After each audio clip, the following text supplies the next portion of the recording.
بسم اللہ الرحمن الرحیم۔ پاک پروردگار کے بابرکت نام سے شروع کرتا ہوں جس نے مجھے بولنا سکھایا۔ نس نس سے واقف ہے، رگ رگ جانتا ہے، مجھ کو مجھ سے بہتر میرا رب جانتا ہے۔ محترم ناظرین، آج کا ہمارا موضوع قیامت کا سور کیسا ہوگا، قیامت کا سور کیسے پھونکا جائے گا، اس کی دہشت، اس کا خوف کیسا ہوگا۔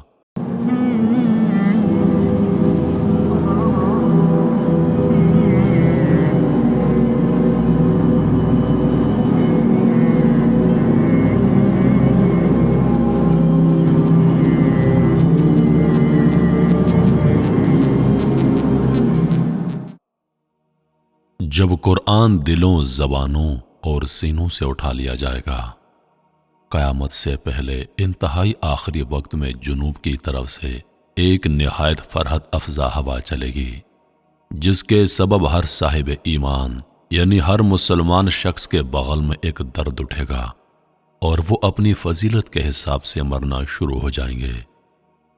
یعنی جو جتنا زیادہ نیک ہوگا وہ اتنی جلدی فوت ہو جائے گا۔ جب تمام اہل ایمان، جب دنیا کے تمام مسلمان اس دنیا سے ختم ہو جائیں گے تو اس وقت دنیا پر حبشہ والوں کا غلبہ ہو جائے گا اور پوری دنیا پر ان کی حکومت ہوگی۔ صحیح بخاری اور مسلم میں روایت ہے کہ حبشہ والوں کی جب حکومت آئے گی تو وہ خانہ کعبہ کو گرا دیں گے اور حج موقوف ہو جائے گا۔ اس وقت قرآن مجید دلوں، زبانوں اور کاغذوں سے اٹھا لیا جائے گا۔ قرآن مجید کے تمام حروف آسمان کی طرف اٹھا لیے جائیں گے۔ خدا ترسی، حق شناسی، خوف آخرت لوگوں کے دلوں سے ختم ہو جائے گا اور شرم و حیا ختم ہو جائے گی۔ لوگ راستوں پر گدھوں اور کتوں کی طرح زنا کریں گے۔ اس وقت حکام کا ظلم اور ان کی جہالت، رعایا کی ایک دوسرے پر دست درازی بڑھ جائے گی۔ پھر دیہات ویران ہو جائیں گے، بڑے بڑے قصبے گاؤں کی طرح اور بڑے بڑے شہر معمولی قصبوں کی طرح ہو جائیں گے۔ قحط، وبا اور غارت گیری کی آفتیں ایک کے بعد ایک نازل ہوں گی۔ اس وقت میں جماع یعنی جسمانی تعلق بہت زیادہ قائم ہوگا، لیکن اس کے مقابلے میں اولاد پیدا کرنے کی شرح انتہائی کم ہوگی۔ جہالت اتنی زیادہ ہو جائے گی کہ کوئی شخص اللہ کا نام لینے والا نہیں ہوگا، یعنی کسی شخص کی زبان پر اللہ کا لفظ ہوگا ہی نہیں۔ پوری دنیا میں فتنے بڑھ جائیں گے، جس کے بعد بہت سے لوگ آفتوں سے تنگ آ کر اپنے اہل و عیال کے ساتھ شام کی طرف چلنے لگیں گے۔ اس دوران جنوب سے ایک آگ نمودار ہوگی اور لوگوں کی طرف بڑھنا شروع ہو جائے گی۔ لوگ اس آگ سے خوف کھا کر بے تحاشا بھاگیں گے۔ بھاگنے والے لوگ دوپہر کو تھک جائیں گے اور اپنی عاجزی کا اظہار کریں گے تو یہ آگ بھی ٹھہر جائے گی، جس کے بعد یہ لوگ آرام کریں گے۔ صبح ہوتے ہی آگ پھر ان لوگوں کا پیچھا کرے گی، انسان اس سے بھاگیں گے۔ یہ آگ ان کا اسی طرح پیچھا کرتے کرتے ملک شام تک پہنچا دے گی اور پھر غائب ہو جائے گی۔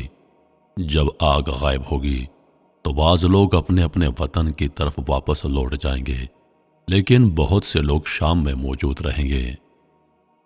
اس کے بعد لوگ 3 یا 4 سال تک غفلت میں پڑے رہیں گے اور دنیاوی نعمتیں، دولت اور شہوت رانی بکثرت ہو جائے گی۔ اسی دوران جمعہ کے روز 10ویں محرم کو سور پھونکا جائے گا۔ وہ ایک باریک اور لمبی آواز ہوگی جو ہر طرف کے لوگوں کو یکساں سنائی دے گی اور لوگ حیران ہوں گے کہ یہ کیسی آواز ہے۔ آہستہ آہستہ سور کی آواز بجلی کی طرح سخت اور اونچی ہو جائے گی۔ اس شدید آواز سے انسان بے قرار ہو جائیں گے۔ جب سور کی آواز پوری طرح سخت ہو جائے گی تو لوگ ہیبت کی وجہ سے مرنا شروع ہو جائیں گے۔ لوگوں کے کانوں کے پردے پھٹنا شروع ہو جائیں گے، ان کے دماغ پھٹنا شروع ہو جائیں گے۔ زمین پر زلزلہ آ جائے گا اور اس کے خوف سے لوگ گھروں کو چھوڑ کر میدانوں میں بھاگ کھڑے ہوں گے۔ زمین جگہ جگہ سے پھٹ جائے گی، سمندر ابل کر کرب و جوار کی بستیوں پر چڑھ جائیں گے، وحشی جانور انسانوں کی طرف بڑھیں گے، آگ بجھ جائے گی، بلند و بالا پہاڑ ٹکڑے ٹکڑے ہو کر تیز ہوا کے چلنے سے ریت کی طرح اڑتے پھریں گے، گرد و غبار کے اٹھنے اور آندھیوں کے آنے کی وجہ سے پوری دنیا تاریک لگنے لگے گی۔ اس دوران سور کی آواز مزید سخت ہو جائے گی، حتیٰ کہ اس کے ہولناک ہونے پر آسمان بھی پھٹ جائیں گے اور ستارے ٹوٹ ٹوٹ کر ریزہ ریزہ ہو جائیں گے۔ یہ قیامت ہوگی جو تمام دنیا، تمام کائنات کو ختم کر دے گی۔ اس کے بعد تمام لوگ ایک مرتبہ پھر زندہ کر دیا جائیں گے اور اللہ کے حضور میدان حشر میں جمع ہوں گے، جہاں پر ان کا حساب و کتاب کیا جائے گا۔ جن کی نیکیاں اور بدیاں برابر ہوں گی وہ نہ دوزخ کے مستحق ہوں گے نہ جنت کے، لیکن جنت کی خواہش رکھتے ہوں گے۔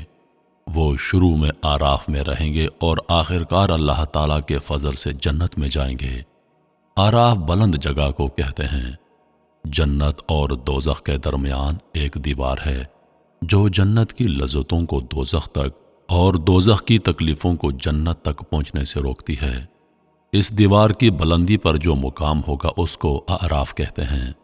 بعض نے کہا اعراف بمانی معرفت ہے کہ اس مقام سے اہل جنت و اہل دوزخ ان کی پیشانیوں سے پہچانے جائیں گے۔ اصحاب اعراف کے بارے میں مختلف اقوال ہیں۔ صحیح یہ ہے کہ جن کی نیکیاں اور بدیاں برابر ہوں گی وہ اصحاب اعراف ہیں۔ یہ لوگ درمیان میں ہونے کی وجہ سے جنت اور دوزخ دونوں طبقوں کی کیفیتوں سے متاثر ہوں گے۔ تمام لوگوں کے اعمال تولے جائیں گے، جس کی نیکیاں زیادہ ہوں گی اس کو جنت میں داخل کر دیا جائے گا، اور جس کی برائیاں زیادہ ہوں گی وہ دوزخ میں جائے گا۔